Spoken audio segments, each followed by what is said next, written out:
भोपाल में global investor summit की शुरुआत पीएम मोदी ने समिट का किया उद्घाटन। 50 से ज्यादा देशों के प्रतिनिधि हुए शामिल। ग्लोबल इन्वेस्टर समिट में बोले PM Modi, global investor summit बहुत अहम है। भारत के इतिहास में पहला ऐसा आशावादी अवसर है। भारत से दुनिया को बहुत उम्मीदें हैं। ग्लोबल इन्वेस्टर समिट में बोले पीएम मोदी, पहले एमपी में कानून व्यवस्था बहुत खराब थी। एमपी ने बदलाव का दौर देखा था। एमपी में रोड, रेल, एयर नेटवर्क बढ़ा। 80 रेलवे स्टेशन का विकास हुआ। एमपी ने टॉप के राज्यों में अपनी जगह बनाई। भोपाल में बोले पीएम मोदी, एमपी में डबल इंजन की सरकार में डबल विकास हो रहा है। तीसरे टर्म में 3 गुना ज्यादा तेजी से विकास हो रहा है। बजट में मिडिल क्लास को दी गई है राहत।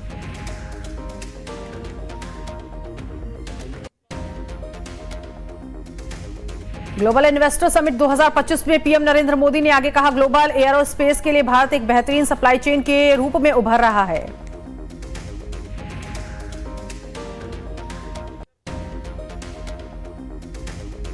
भोपाल में ग्लोबल इन्वेस्टर समिट में बोले सीएम मोहन यादव, पीएम के नेतृत्व में 2047 तक भारत को विकसित बनाना है।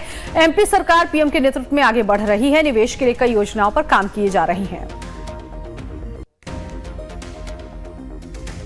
पीएम नरेंद्र मोदी आज असम के 2 दिवसीय दौरे पर। यात्रा के दौरान पीएम मंगलवार को advantage Assam 2.0 investment and infrastructure summit का करेंगे उद्घाटन।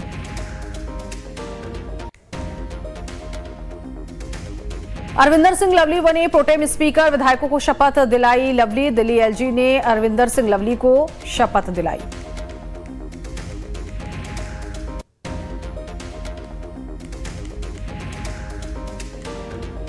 यूपी में 10वीं और 12वीं की बोर्ड परीक्षाएं शुरू। छात्रों में जबरदस्त उत्साह। सेंटर्स पर सुरक्षा के तमाम इंतजाम।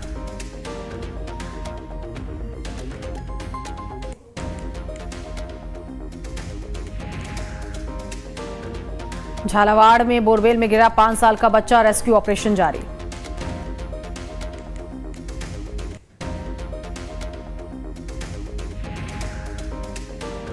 अमृतसर में बीएसएफ के बॉर्डर मैन मैराथन का आयोजन। बड़ी संख्या में सेना के जवान हुए शामिल।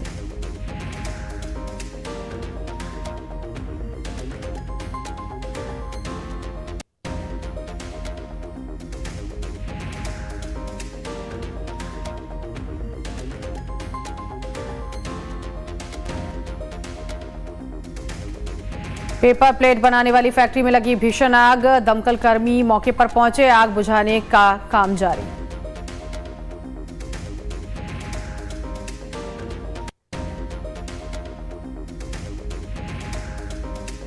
सिलीगुड़ी में तराई महोत्सव का आयोजन। बच्चों में दिखा जबरदस्त उत्साह।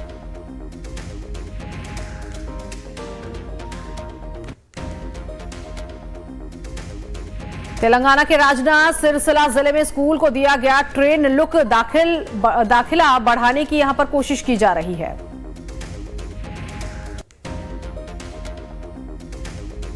प्रयागराज महाकुंभ 2025 में अंतिम वीकेंड पर रेलवे ने नई दिल्ली स्टेशन से पहली बार ऑन डिमांड हर घंटे चलाई स्पेशल ट्रेन।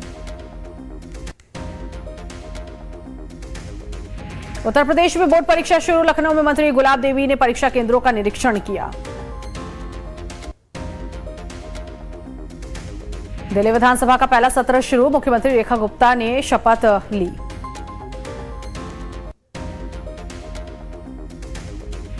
दिल्ली के मंत्री प्रवेश वर्मा ने कहा, चुनाव में किए गए सारे वादे हम पूरा करेंगे।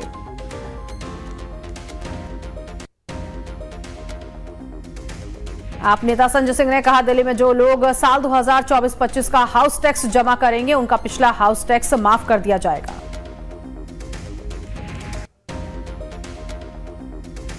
विदेश मंत्री एस जयशंकर समेत 61 देशों के मिशन प्रमुखों ने काजीरंगा राष्ट्रीय उद्यान का किया दौरा। सफारी के बाद हाथियों को खाना खिलाते दिखे विदेश मंत्री।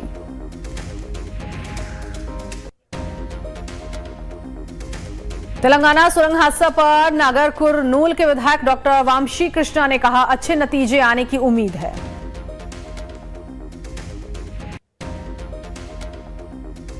बुलंदशहर में पुलिस और बदमाश के बीच मुठभेड़ में एक बदमाश के पैर में लगी गोली। हॉस्पिटल में कराया गया भर्ती।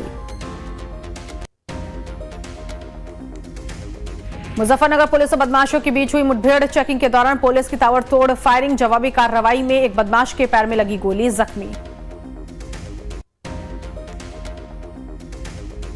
पटना में ट्रक टेम्पो की टक्कर हादसे में 7 लोगों की मौत, कई लोग गंभीर रूप से जख्मी। घायलों को अस्पताल में कराया गया भर्ती।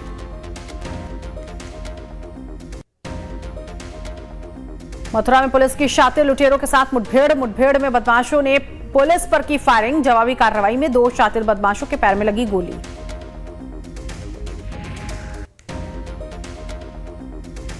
एक तेज रफ्तार कार ने 18 महीने के लड़के और उसकी मां को कुचला। मामले की जांच में जुटी है पुलिस। लखनऊ में बाइक सवार युवक की गर्दन चाइनीज मांझे से कटी। खून बहता देख मां की निकली चीख। पास में पतंग उड़ा रहे युवक मौके से फरार। मामले की जांच में जुटी पुलिस। छत्तीसगढ़ विधानसभा का बजट सत्र आज से शुरू। 21 मार्च तक चलेगा सत्र। 3 मार्च को वित्त मंत्री ओपी चौधरी राज्य सरकार का दूसरा बजट करेंगे पेश। पीएम नरेंद्र मोदी के बिहार दौरे पर तेजस्वी यादव का बड़ा बयान। कहा, चुनावी साल है, सब लोग कूद कूद कर आएंगे, किसानों को नहीं इन्हें वोट देने की चिंता है। हमीरपुर में 2 बाइकों की आमने सामने की भिड़ंत का वीडियो सीसीटीवी में कैद। हादसे में दोनों बाइक सवार हुए जख्मी। घायलों को जिला अस्पताल में कराया गया भर्ती।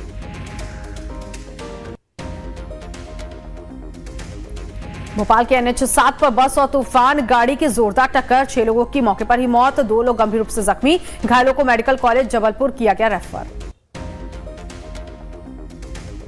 ग्रेटर नोएडा में शादी समारोह में हर्ष फायरिंग के दौरान बड़ी घटना। 2 लोगों को लगी गोली, दोनों की हालत गंभीर, अस्पताल में कराया गया भर्ती।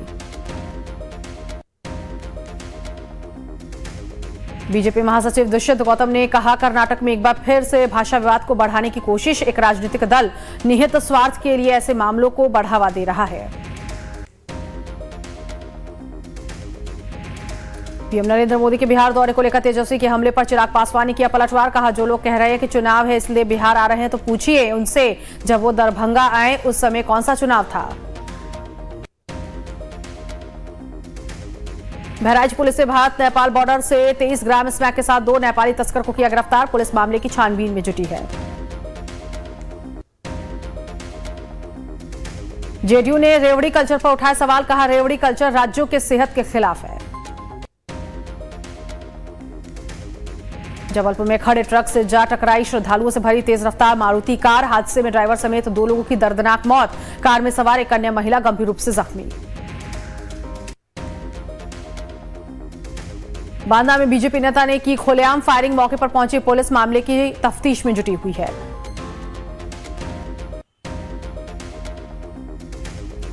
महाकुंभ पहुंचे अभिनेता अक्षय कुमार। अक्षय कुमार ने पवित्र संगम में आस्था की डुबकी लगाई।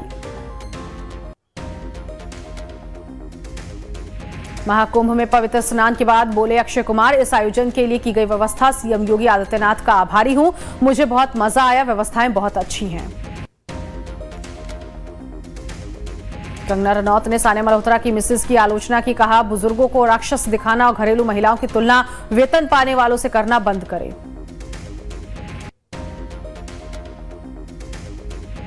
हेराफेरी के सीक्वल फिल्म से नाखुश थे परेश रावल। कहा, फिल्म में जबरदस्ती किरदार डाले गए। बताया, हेराफेरी 3 से निकाले गए कार्तिक आर्यन।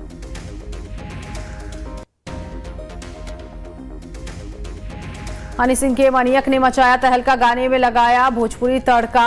दिदिया के देवरा ने 24 घंटे में बनाया ये रिकॉर्ड। साउथ एक्टर उन्नी मुकुंदन ने सरेआम फैन संग की बदसलूकी, फोन छीन, सुनाई खरी खोटी, हुए ट्रोल।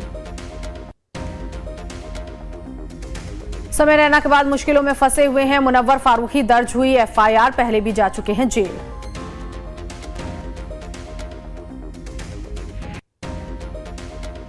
सेंसेक्स 800 अंक गिरकर 74,500 पर कारोबार कर रहा है। निफ्टी भी 250 अंक लुढ़का। आईटी और मेटल शेयरों में सबसे ज्यादा गिरावट।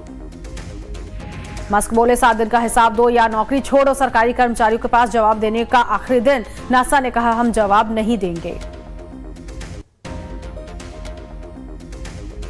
सोना फिर हुआ महंगा। चांदी के दामों में गिरावट। सोना 264 रुपए बढ़कर 86,356 रुपए पर पहुंचा। चांदी 96,244 रुपए किलो बिक रही है।